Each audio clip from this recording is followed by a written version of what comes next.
Hello everyone, this is Martha Reading Hedgehog with my April 2017 reading wrap-up.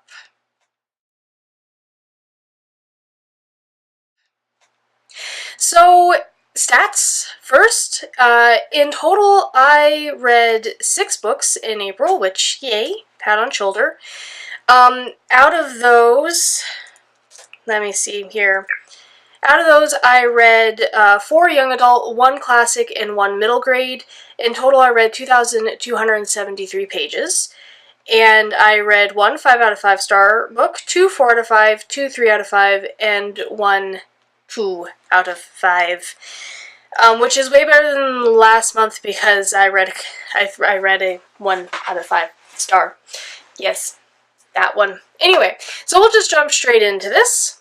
The first book I read / finished in March was Queen of Shadows by Sarah J. Maas, the 4th book in the Throne of Glass series, which is a young adult high fantasy series. And if any of you have been following my channel or my blog for any length of time, i.e. since I began it, you'll know that I've been up and down with this series. I gave this one 2 out of 5 stars. My opinion of the series went downhill. So this picks up where the 3rd one, Airfire, left off, with Selena returning to the other kingdom that's name I've forgotten, to kind of reclaim her throne and gathering allies, and we follow a bunch of other characters, and I hated this book. Actually, why did I even give it 2 out of 5? It should have gotten 1 out of 5. I think I gave it 2 out of 5 because it still had really good world building. I mean, I will give the author this. Her world building is really good. Her world is good. At the same time, though, her world also isn't exactly original. I mean, it's fairly typical for fantasy, but I still do like her world. However, I now hate every single character. I mean every single one, and before there were a few that I could kind of like, but I'm so fed up with all the characters that I hate all of them. The romance in this is so annoying. I mean, every single guy in it is possessive and jealous. I mean, the guys cannot be in a room together without posturing at each other and just behaving stupidly. The girls are no better, and they're just... I just hate everything about this series so much. This was so painful to get through. Just so painful. So painful that, in fact, I was going to try to finish this series. I even had the next one. I was like, you know, I can get through this. I've gotten through 4 of these books, 5 if you count the novella collection that I also read. I can finish this series. No, I can't. After this one, I'm not going to waste any more time on the series. It has no redeeming qualities anymore. I hate everything about it. I hate it so much. I hate Selena. I hate her with such a burning passion. And I hate everyone. Just everyone. I hate it. I hated this book. I can't even really coherently explain why anymore. I hated it. Yes, so this was what I started April out with. And I hated it. Ugh. Anyway, that's how I feel about that series. After that, I read Cranford by Elizabeth Gaskell. This is the classic, and I gave this 4... Oh, I didn't even write it down. I either gave it 3 out of 5 or 4 out of 5. The screen will say which one it was. And this essentially just follows several unique characters in this town called Cranford in the English countryside, and just all these weird little episodes. And the town is mostly made up of older women with very quirky, unique personalities, and so it just kind of chronicles their life and some interesting things that happen. It was really fun to read, as always. You know, Elizabeth Gaskell's got a great writing style, and I just love stories like this. I have to say that I do like the BBC miniseries better, simply because it gave it an overall arcing storyline. It also added a ton, like it added a bunch of characters and stuff, which, again, because this is kind of just like a chronicle of daily life, I'm totally okay with it. They still captured the spirit of the story. So yeah, 3 or 4 out of 5 strawberries, whichever it is, for Cranford. It was really, really fun, pretty fast read, and yeah, my classic for the month. Made me happy. I'm missing books. I'm sorry. I did a crap job with this one. After that, I read Salt to the Sea by Ruta Sepetys. This is historical fiction, and I gave this 5 out of 5 strawberries. This was my buddy read with Hazel for the month, whose channel I will link down below. And this essentially chronicles actually the worst disaster in maritime history, which was the sinking of, which I'm trying to remember the name of the ship, the Wilhelm Gustloff, which was carrying a bunch of refugees from the Baltic nations as the Germans were retreating and the Russian army was coming in towards the latter part of World War II. And it follows 5 different perspectives, I think, of 5 different people from various sides of the war in the countries, and it all kind of culminates on once they get on board this ship, which was sunk by the Germans. And it was very fascinating, a very emotional read. Ruta Sepetys always writes very emotional books, but I love her books because she always picks events in history that aren't really well known, or she writes a lot about what was happening in the Baltic nations, because World War II didn't exactly end for them after Nazi Germany was defeated.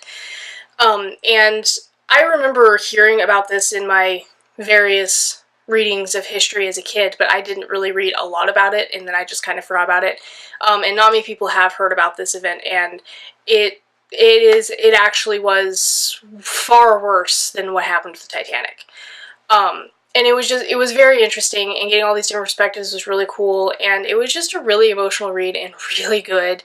And the ending was very beautiful and bittersweet, and just, it was good. I loved it. I love all of her books. So 5 out of 5 for Salt to the Sea. Looking for good historical fiction about a very not well known event in history, pick this one up. It's great.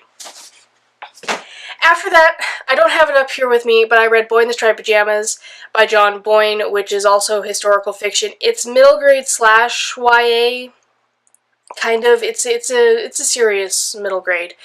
And a lot of people probably heard about it. It's kind of one of those that everyone has you read in school.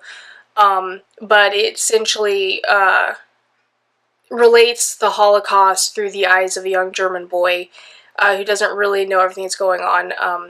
And I gave that 5 out of 5, I believe, as well. So I actually read 7 books this month. And I really liked it. I always enjoy John Boyne's books because his narrations are very interesting, and it's very interesting to see things that we as adults know about through the eyes of a kid. And it was just really interesting and really dark and very good. I enjoyed it. Sorry I don't have it up here with me, but I forgot to grab it. So after that, I read The End of Oz by Danielle Page, the 4th and final book in the Dorothy Must Die series. It's over, people. And this one picked up where the last one left off, so I can't tell you because it will give everything away. And I gave this 4 out of 5.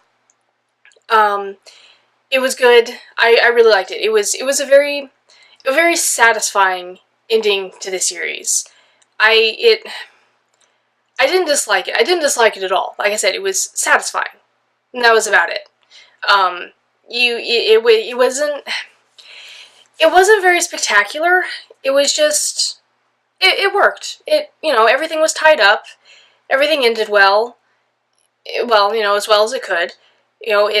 Everything was resolved.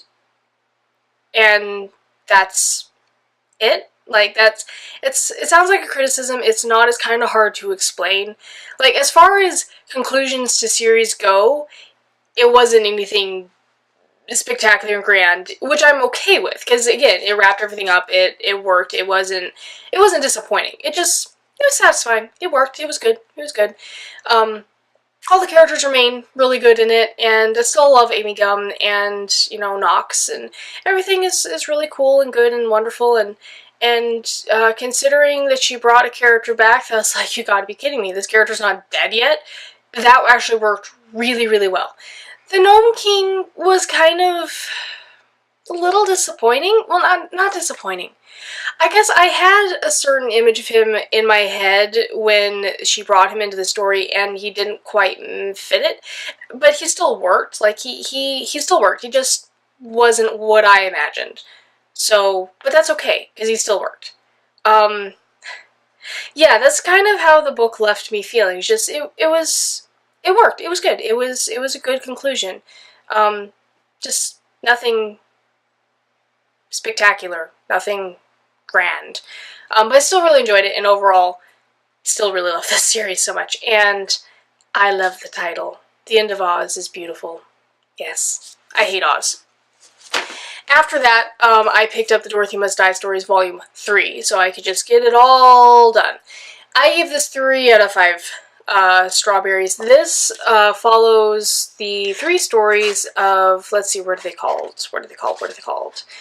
Order of the Wicked, Dark Side of the Rainbow, and the Queen of Oz. And this essentially chronicles events before Amy Gump came, like right before she shows up. And it was interesting, but out of all of the short story collections, this was probably my least favorite, obviously, because the others got much higher ratings. One of the characters, I think the first story was, I didn't really care about it. I didn't care about her. It was a rehash of a lot of stuff that happened with Amy. This was following a different character, and I didn't really care about it. The second one was kind of interesting. It follows Polychrome and kind of what she was doing up until that point. And that was kind of interesting. And then the third one follows Ozma, I believe it was, and that actually was really interesting. But out of all the novella collections, this was definitely my least favorite, but it was still interesting. And then the last book I read in April was Literally by Lucy Keating. This is contemporary, and this got 3 out of 5 strawberries, I believe. Yes. And this follows a girl named Annabelle, who's kind of a neat freak. She's very organized. She likes to have everything planned. She likes to know exactly what's going on in her life. And then she finds out their parents are going to get divorced. And then this picture perfect boy shows up at school. And then she starts noticing some very peculiar things. And then she finds out, and this is not a spoiler because it says it in the synopsis, she finds out that she's actually a character in the author Lucy Keating's latest contemporary, and Annabelle has some issues with it because she's starting to want to not follow the storyline that Lucy Keating is writing for her. This was a really cute, fun book. I loved Annabelle. Can kind of relate to her with her neatness and wanting to have everything planned and all that. I can totally relate to that. Both of the love interests, because she starts falling for someone that is not the boy that Lucy Keating wrote for her, are great. I really liked them both, and it kind of was painful because, like, but, you know, I don't know, I couldn't choose which one I wanted her to be with. I knew which one she would be with, but I liked them both, and I really liked her, and neither of them got annoying because of the romance. The plot itself was really cool. I mean, I love stories where, like, the story starts rebelling against the author. It's great. I just love stories that explore the relationship of character and author. I feel like there could have been a lot more going on in this story. Like, it's really short, and yeah, I feel like there could have been more done with the relationship between Annabelle and Lucy Keating, the author.